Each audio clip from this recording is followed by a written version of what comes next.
What's going on, everyone? Welcome to Ballin Out. We have a new segment coming to you guys. It's going to be called What If Wednesdays. So each Wednesday, we're going to try bring out our what if scenarios. Whether that be, it could be past or present. We could go on a game, a trade, whatever. Basically, what if this certain scenario happens, and we break it down a little bit. So this should be, pretty fun, pretty cool. If you guys got anything, want to discuss, let us know. We can get more, into that. But yeah, we're gonna bring our three what if scenarios today and debate about it a little bit. And see, how hot we can get with these. These are not in place of Hot Take Mondays. Just take a little bit of break from those, do something a little bit different, do something a little bit new. So, who wants to start today with our first what if scenario? I can Nate, start. you can start off if you want, Yeah, I'll man. start. So I was thinking about this one because Lakers just played the Suns last week and they lost, sadly. Luka was going off, and made me think, what if the Suns back in 2018 had drafted Luka instead of DeAndre Ayton, who's on the Lakers right now? And how different would the Suns be? I guess, would they have won that championship back in 2021? Would Luka have an MVP? Like, he probably wouldn't have gotten traded, but because that draft was pretty stacked. Looking back at it now, I mean, you got a lot of guys in that draft that are now pretty big players on different teams now. So that was mine that I thought of, but I kind of wanted to see what you guys thought. Yeah. No, I mean that's an interesting one just because I mean obviously him and D Book I think would complement each other very well. And then just kind of thinking like to the future too, when that Suns team got like KD, like Bradley, do they still obviously like Bradley Beal, like all that I don't think you go there, but like does Kevin Durant still come there later on? Like say if they win that championship, like are they just building a dynasty now? Because I mean at the end of the day, Mhm. it's like every team Luka's been on basically, besides the Lakers, like so far, has got to a championship. I mean he's got know what he needs to do. I think at the end of the day, it's like D Book has also been that guy that's kind of a grind it out mentality, get it done. I think personally, I think if they would have gone with Luca, I think that would have been really good compliment. And I think we're pretty much seeing them like repeat in the finals, but I don't know if they really have to do like too much. I think they're setting themselves up better because like we know the Suns, they basically just spent like 200 million or whatever it was, on like three guys, and that was it. And they just didn't really Mhm. have a rest of the team. So if you get like Luca, do you start maybe building just some other pieces around there? You just take Luca and D Book. I think you could Right. do a lot with that. I think you have a way more complete team overall. And obviously, hindsight's a lot easier because I mean DeAndre Ayton was a stud too. It wasn't like that. It's just now he's Clint Capella. But He worse. but yeah. So I mean, it's just like I think that would have been so special. Like Luca and D Book specifically. Like, do you guys think that, like, at the end of the day, like, Kevin Durant still would have maybe, like, gone there in the future? Like, because I think that was what year was that? Was that I think that oh was like gosh, what year did 2023. 2020. 23? Yeah, so, I mean, you gotta But think uh, hypothetically too, in that draft, the Suns also, they traded for Mikal Bridges. So let's say they keep him too. They got that trio. yeah, I mean, that's oh, Does he get traded? Like, does he go to Brooklyn like he did? And then, there's a lot of different ways that team could have been formed differently from what they actually did. Like, obviously they got Chris Paul too and went geez, to the there's a lot finals, I but forget, yeah. There's a lot of, like, those, like, little dominoes that kinda I'm trying to, yeah, just recall, like, all of it, yeah, like, the CP3 deal, like, all that stuff. Who knows what happens with some of these guys? Like, are they even gonna be playing like, for that team, do they get moved to a whole different role? Do we even like, yeah, Mikal Bridges is a great one. Like, who knows? Mhm. I don't know what you would have done. I mean, I feel like they definitely could use him as a great trade piece if you were building Right. towards something good, but it's also like he's not a bad talent to have too. It's like Because he they was could have done part of the trade to get KD. Yeah. yeah, so that's the thing. Like, yeah, Like, do I forget, yeah, I mean, do you throw like the however many picks you have then too? I mean, you could have built a team there. I think the Suns, I mean, we're looking at maybe, something special there. Right. Yeah. And now, I mean, we see where they're at now. So Yeah, I mean, you mentioned what, 2 years after, they drafted DeAndre Ayton, yeah, I mean, you guys mentioned Chris Paul, so, they traded for Chris Paul. Did they potentially not trade for Chris Paul, have Luka, D-Book, I mean, this 2018 roster was pretty terrible, but I mean, you have Luka, D-Book, and Mikal Bridges basically as your future to build on. They went to the finals in 2022, but possibly, excuse me, 2021, but possibly, could that change things? Could they have gone earlier? Possibly. So, yeah, no, I do like that one. That's an yeah, interesting one. And because then you gotta think about they it too, like definitely no, I was just no gonna say, they then you gotta think about it too, like, like you guys mentioned, like the KD stuff, KD and mhm, Cam Johnson, he was drafted, I think, a year later. So it's like, is that team kinda never even formed? You have a better team, so interesting. Well, like, and yeah, it's crazy too, because like, I mean, we're talking about really, it's just like Luca going on the team, but like, I think it changes like Kevin Durant's potential, like history too, like how he goes down. I mean, does he go kind of team hop around these teams? Or let's say hypothetically, if he gets with, the Suns there, he kind of sticks it out there for a little while, or if, he didn't even go to like the whole Nets thing just never happened. I mean, like, Mhm.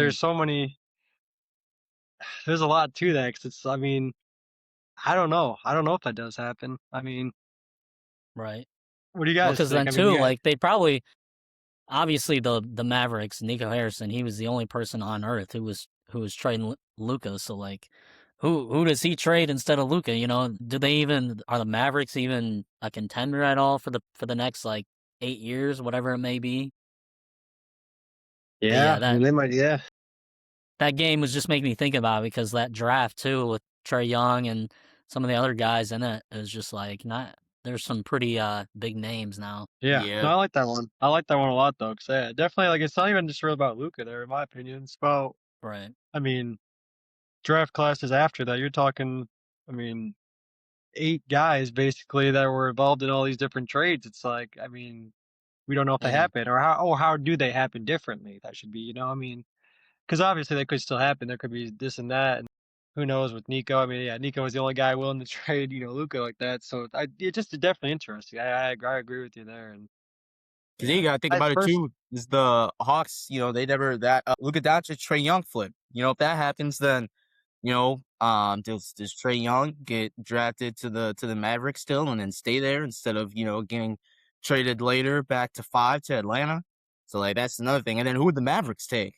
Who would the Mavericks would they take, DeAndre Ayton there at 3 or, maybe yeah, you possibly must, yeah. someone They're else? probably taking 8, and I would imagine. I mean, I mean, Marvin Bagley went too as well, so it's like It's true. he's a guy that people thought was really gonna pop off too, and then you had Jaren Jackson going 4. So yeah, all the later guys actually ended up being like all there's stars. a All these, whole there's a whole Yeah. definitely trickle effect that would have happened with that draft.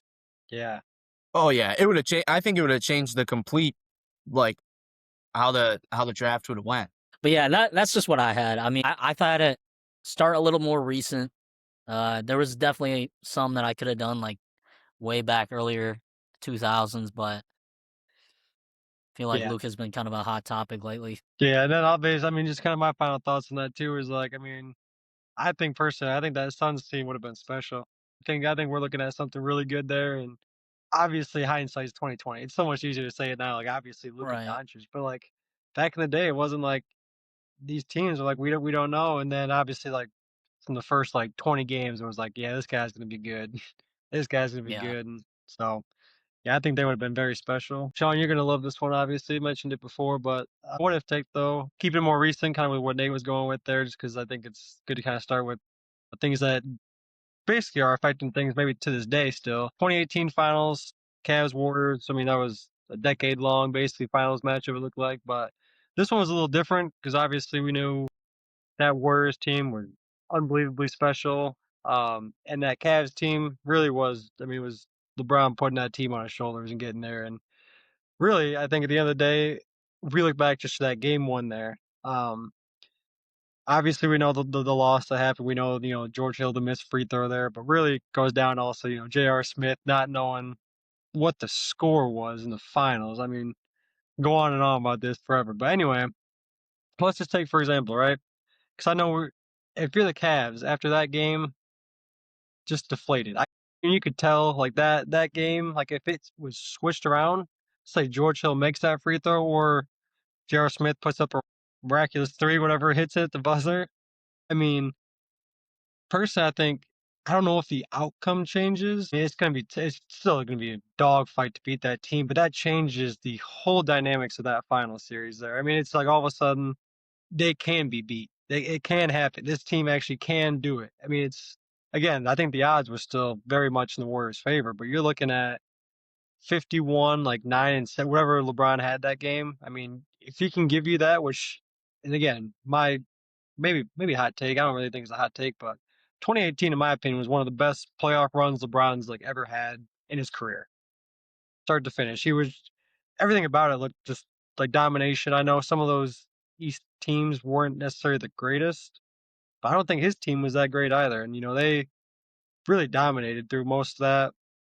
The Celtics team, I mean, as we know today, Celtics are, I think very highly of them to this day. 2025 still, 2026. I mean, we know what they just did. And so like to get to that finals, get that one win over the Warriors team, I think it could change some things. I mean, does LeBron then stay in Cleveland like that next year? Because really after that, everything for LeBron's career kind of changed. We saw the Lakers, and with all due respect, it was a different LeBron. It wasn't the same thing I think I was seeing, with Cleveland. I think it was a little bit more chip on his shoulder to get it done. In LA, I think was kind of his time where it was like, okay, I put in my time, I've done this, and obviously he's still a great player and all, but it's just not. You don't have the determination that he had for wanting to get at Cleveland another championship. And so I think if you were to able to even get a couple games, or if you win that series, what happens? Does LeBron stay? Do you guys think that the Cavs team would even have a chance in that final series? I mean, what are you guys' thoughts too? Because I mean, I can keep going on some other stuff, but just right then and there, like I mean, right after. So my first thing, okay, so let's say the Cavs do win that game, right? So they're up 1-0. Do they then win any more in that series? Or does Golden State win 4 straight to then, win the championship?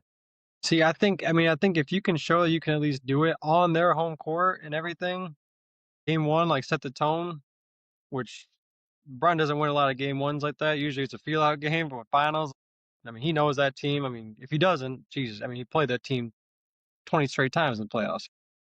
So it's like, I think at the end of the day, I really do think, I mean, I don't know, again, I don't know if they're getting 4. I don't know if they're winning the series, but they're definitely getting more than that. And who knows? Do the Cavs try to put a way more enticing package to keep LeBron there, get some other guys there now that say, hey, we had this team, we took, just say for argument's sake, say they took them to 7 games. That Warriors team, you take them to 7 games. I don't know if LeBron leaves. I really don't. I think some things change there, and I think potentially, yeah, I think they're bringing in somebody else with the Cavs. But that's just me. I don't know. I wouldn't see him leaving if he can at least get to Game 7. But once you get swept like that, and just the fashion that it happened, I'd be out too. I mean, god damn. Yeah, that whole season too, where they essentially traded half of the team and then made a whole new team like halfway through the year. I think, yeah, I think if they go to Game 7 or even win that finals, LeBron has 2 rings in Cleveland. I don't think he leaves, but the fact that they got swept, it was just kind of like he probably had to get out of here.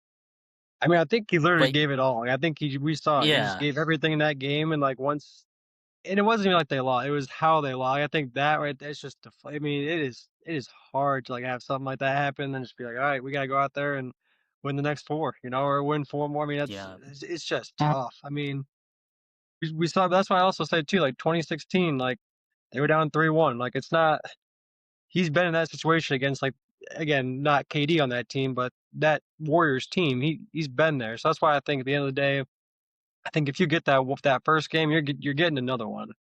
The yeah. series, I don't know. I think it would have been such a tough series to win, but just that one game, winning that one, you're riding that high into the next game. I think it does change some things, and I think it could definitely have drastically changed like how the NBA looks even to this day. Like if LeBron doesn't go there, or if he goes, I mean, if he stays in Cleveland, say something else happens. I mean, Kawhi ended up going to the Raptors, like that next season, like that would have been some cinema to see, like in the East there. So I mean, there's just, I mean, again, there's just a lot to it that I think if you could have just got that win, I think LeBron would have stayed. I think some things changed within the Cavs organization in terms of who they got. It's not just plugging in these seasoned vets that were good 20 years ago and then letting them ride. It's Yeah. just not. So I really do. I think it would have changed a lot if they would have just got even just that one win. I'm not even saying win the series. I think we're looking at him potentially staying, and it adds a lot more to the conversation there. Right.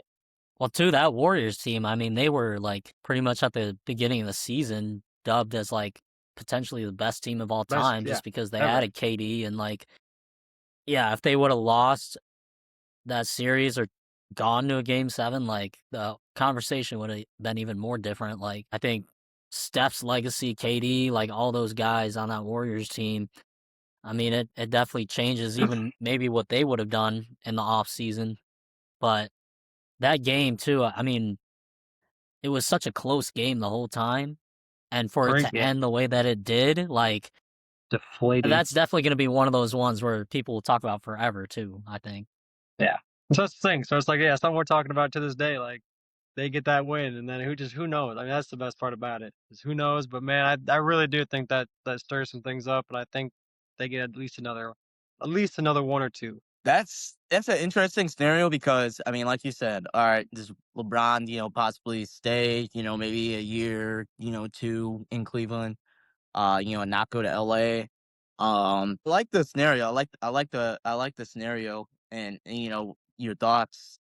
I just yeah, like you said, they're playing against that Warriors team that was touted as, gonna win it all from basically, the start of the season. Um, and if they could have won that game 1, then possibly, I don't think they would have won the next game. But I mean, you go back to Cleveland for game 3 and 4 and things could have changed. There, with the home crowd. So no, that's a good one though. I do like that one. I and then you have to think about it too, like, to the Cavs, they or not for the Cavs, but the Warriors, because Kevin Durant left after that year, or not after that year, but the year after. Um, and then like you said, the Raptors make that trade because LeBron's still there. We all know about LeBronto basically Yeah. destroying Toronto every year in the playoffs. So did they never make that trade and try to switch things as Kawhi goes somewhere else? And maybe, things change out, in the Western Conference too as well. Because, to kind of go along with the, LeBron staying or whatever. So I like that one. That's an interesting one for sure. Yeah, and then just super quick too. That was like Donovan Mitchell, that whole trade too. Like, I mean, Yeah. there's a lot to that. Like, I mean, does that happen? It's just stuff like that too. It's like if he wins, do they get the help out there? Does he come in there? Do they try to work some different pieces? I mean, definitely does a lot. But I really do believe if they just got that first one, I think there's. I mean, it's at least got to be 50-50 if Bron's staying. Then I think before that it was kind of not set in stone, but like you knew he was kind of moving on. There's a small chance you think, that the Cavs could get him, but at the end of the day, I think we all kind of knew it was after that He's probably finals. It was continuing that finals run because he went to like 8 or 9 straight finals, and he's like, might as well, just stay. But yeah. that I mean, Cavs yeah, team too was just kind of a train wreck in terms of how they actually got to the finals. Like it literally was LeBron carrying. So yeah. Yeah. I mean, I don't blame, Yeah. like I said, I don't blame him for like going anywhere. I mean, that's the thing. Like you lose like that, but it's just it's interesting to think about if that did change, because I think again, I really do think there's a chance he could have stayed. Yeah. Nah, that's a good one though. I like that one. Yeah. Um, so I'll give mine real quick. I kept it, home for the Pistons. This has been, something that I mean we've talked about for years. But Carmelo Anthony in the 2003 draft class, we all know that the Pistons had the number 2 pick and they selected Darko instead of Carmelo, who Carmelo went 3. Could that possibly change things? The Pistons did end up winning the championship that season. The next season, finished second in the Eastern Conference. But I would say so. A big thing that happened, though, during that season was they traded for Rasheed Wallace. at the trade deadline. So is it possible if they have Melo instead of Darko that they don't make that trade for Rasheed Wallace?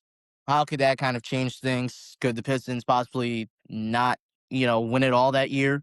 Um, and just how looking towards the future, like how the Pistons would have been, with Carmelo, and just making that deep run in the Eastern Conference of solidifying themselves as one of the best with Chauncey, Rip, Tayshaun, Ben Wallace instead of Rasheed Wallace to be Carmelo Anthony.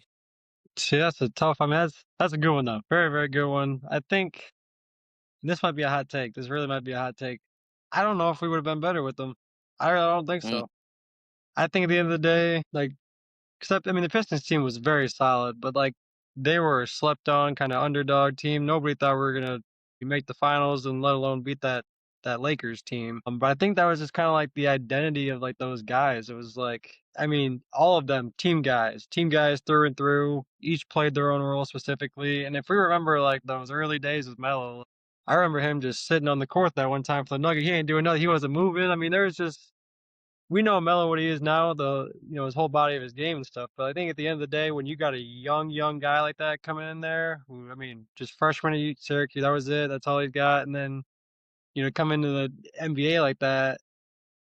I don't know. I mean, I think maybe if you give him some more time, whatnot, let him kind of get more accustomed to the system and all that.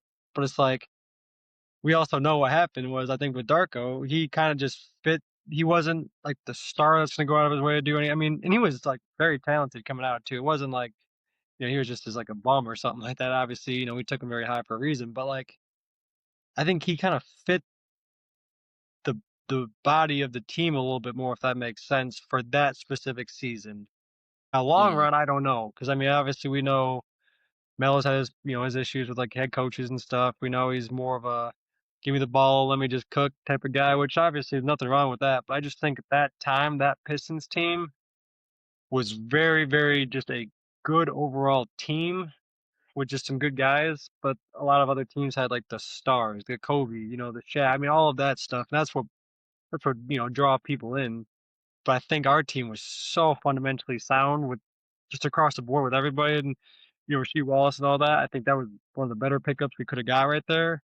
So like, I don't know if we do that with Melo. That's the thing.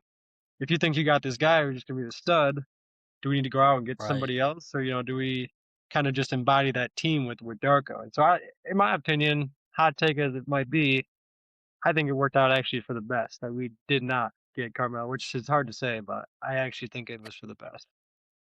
yeah. Yeah, I feel like I've seen clips too of Melo even talking about how like Joe Dumars was telling him like, "Oh, we're gonna draft you at 2." Like he was, I think, prepared to go to Detroit, and then it happened the way it did. And he obviously became a star in Denver, but if he's in that Detroit system where it's more of team focused defense first, like does Mhm. he become the player that he, did? Because in Denver he didn't have to compete with anyone else to get those touches and become that number one superstar for them. It is one of those scenarios where like he obviously I think would have been good wherever he went, but yeah, kind of like what Grant said, like would he have fit our team in the sense of like him buying in, and not wanting to be that Yeah. number right away out of college? Because yeah, out of college, I mean, he was already a stud, and it was pretty clear that he was going to be good. But telling him to go and focus more on defense,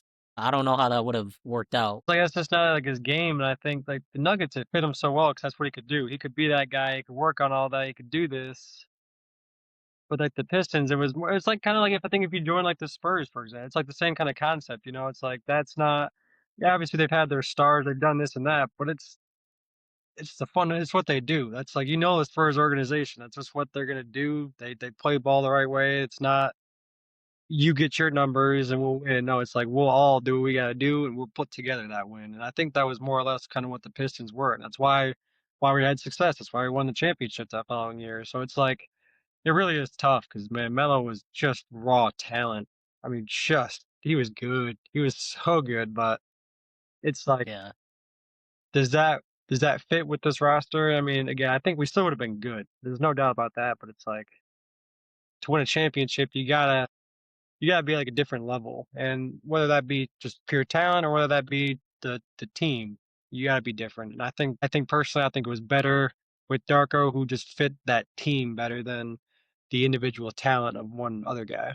Yeah, yeah, I agree with that. I think it was better for like the team wise, to draft Darko, but I think if they were. Because here's the thing too, like, what if you don't have, championship aspirations in the following season? Do you go ahead and say, okay, we need Melo, to provide that scoring punch or whatever, possibly, trade maybe Tayshaun or Rip Hamilton, somebody else to make the offense more catered towards Carmelo? Because I mean, like you guys said, like out of college, he was a walking bucket, but not really good on the defensive end. So, yeah, I'm torn about I don't know, like, if they would have still won it, that year Yeah. with Carmelo without, because then you got to think about, okay, do they make the, trade for Rashid or whatever? Um, we all know that he was a big piece of, that championship run. So, possibly, and who knows if Pistons would have drafted Carmelo, how would Carmelo Anthony's career would have changed? Does he ever go to New York? Does he ever get traded there? If he's drafted to the Pistons, does he ever get traded to New York and become New York Knicks legend? Maybe he goes and plays with D Wade or LeBron or one of his boys, something like that. Uh, yeah, no. The Rasheed Wallace thing though, when you think about that aspect though, I think that kind of opens it up a little bit. And both of you guys had good points in basically saying like he was better. Darko was better, for the team and, right then in that time. So, yeah, no, I like I that still one. don't So, support the Darko pick though. Worst decision of the Pistons history of all time, easily. Because too, like they could have had, even if they would have. This could be, what if we drafted D Wade or Bosh? Like, how would those guys have played with the team too? And that draft is gonna go down as obviously one of the best drafts of all time. So it's always gonna be there. That what if the Pistons would have done this or that? So yeah. shoot, maybe we should draft Melo's son just to make up for it. redeem redeem ourselves there. Yeah, but That'd be that'll hilarious. be a different episode, I guess. He's nice with it too, low key. He's nice with it. So, he could be a little, role player off the bench, to start his career. But yeah, no, I agree. Darko is the worst pick. I think that was the start of the fall of Joe Dumars, because after that his draft picks were terrible. He Gosh. couldn't draft. We should have known right there Yeah, and there. no. Think people didn't care about it because we won the championship that the next year, and then had that little run where we made the Eastern Conference Finals with deep postseason run, and then all of a sudden trade Chauncey to. And that's the thing too. Like, does Chauncey get traded to Denver for AI? And Chauncey goes and plays with Yeah. Melo in Denver. So that's another thing. Maybe possibly we could have seen a younger Chauncey in a rookie sophomore Carmelo. I think that would have been a lot better than what they were in Denver, a little bit older too. See, 'cause that's the thing too. Like the other side of it is, I think like the immediate impact was good, but like I mean, longevity. It's like if you have, because that's the thing. I mean, you don't know. Because if you don't get that championship, then it's like, well, see, what if we never get one? What if you get like to the finals, but you just don't win it? You can't get over that hump. It's like would you rather be good for like 10 years, make like basically conference finals, but never win, or just get there 1 year and do it? It's a tough battle. I mean, at the end of the day, the goal is to win a championship, but like longevity, you want to Right. win as many as you can. But if I told you you can only win the one, I guess it's tough. So it's like the trade definitely. I mean, the decision there definitely was very interesting. But I think at that time it helped. But man, like long term, you're looking at it, man, it's interesting. I mean, we know what Melo turned into, but do we know if he turns into that playing for the Pistons in that role? I Yeah, can't tell you that. I don't know. And if so, my goodness, man, we would have been good, but I still don't know if we even get over the hump though. That's the thing. Because we Yeah. were losing some of those yeah, guys like later on. Like that, how good? Like how long does it take for Melo to really like become like that star with the Pistons? And then like all the other kind of older guys, like are they still right, right. Yeah, nah. Me personally, Nate, you said it too. Like, Could have drafted like, D Wade or, Bosh or something like that. Imagine if we would have maybe drafted Chris Bosh instead of Darko. Then you don't got to make the trade for Sheed. Now we're talking, You yeah. could still, Now we're talking. yeah, you could still possibly win the championship. With Chris Bosh and that changes things in his career. And how things went for him. Yeah, no, Mhm. but Then yeah, there's the man. So Beatles. yeah, that Then there's the was Heatles. Do they even throw them the up? I Heatles. mean, Yeah. this goes on for so much. I mean, yeah, who knows? That's a whole nother can of worms. Yeah. Yeah. No, but I mean all the what if scenarios, like I said, I mean you could basically come up with anything, and debate and talk about it because there's so many, even the three that we gave, like there's endless possibilities, of what could have happened and changed the course of the NBA and how things went on. Like you said, if you guys got something that you want to discuss or talk about, give your scenario, please do, and we can talk about that and go from there. But for now, Yes, that's all sir. we got. Until next time, we'll catch you guys.